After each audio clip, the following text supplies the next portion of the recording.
Have you ever wanted to reduce the number of clicks that your salespeople need to do in order to set values in your records? If you do, this tool might be helpful for you. I'm going to show you how to add a button to let you quickly set values to fields. Coming right up.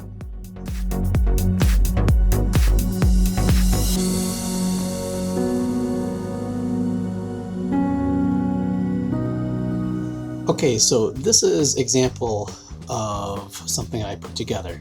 So you have a button on a Lightning page that is going to change the value of this checkbox. So basically, you click this button, and now the value has changed. Click it again, value changes again. So how do you do it? There is a website called unofficialsf.com that I learned about. This was info I found at a conference I recently attended called Midwest Dreamin'. And this was an event in Chicago in 2019. And I learned a lot of different tips about making the Lightning experience a little bit better. So this particular one is the field update button. To navigate to it, let's start back at the home page. So we're going to click Lightning Pages for this one, and then go to Field Update button.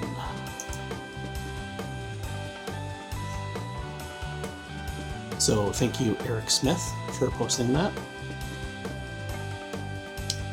You can just click Installation to go through the typical process of adding a package to your org. Here he gives an example of how you used to have to pull something like this off before this component was available. So let's look and see how it's configured. I'll edit the Lightning page.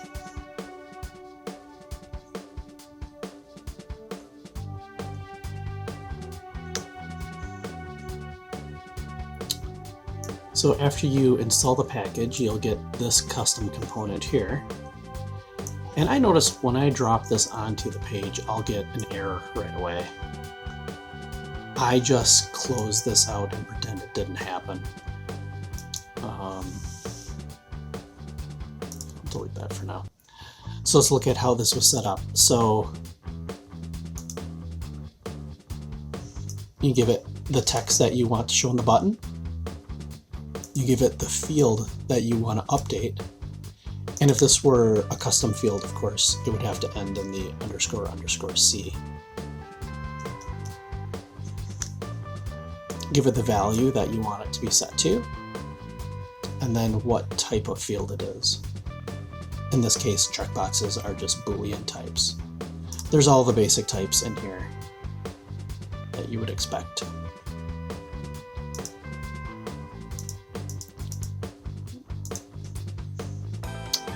And then this is the toast message that kind of showed up in the green text after it saved it.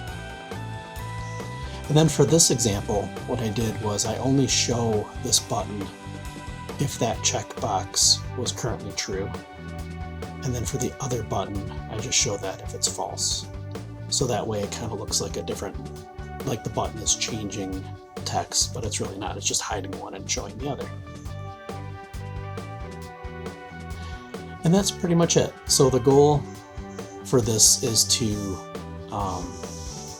so I would typically use flows out of the box if I was trying to like make the process a little bit simpler for sales people, so they don't have to like hunt around to figure out which fields they need to set in an opportunity. Or maybe I'm trying to walk them through a process. I'll typically have a flow in the upper right corner that kind of guides them through, like, here's the next thing that we should be doing. Flows usually have like the next and finish buttons which can be a little bit awkward. This seems a little bit easier, so you don't have to deal with the next and previous and finished buttons that flows offer. So I think this is just another one of those tools to have in the tool belt to make life a little bit easier. If you found this helpful, please hit the like button. And if you want to get notified for other tips or maybe other job openings that we have, subscribe. Thanks a lot and have fun.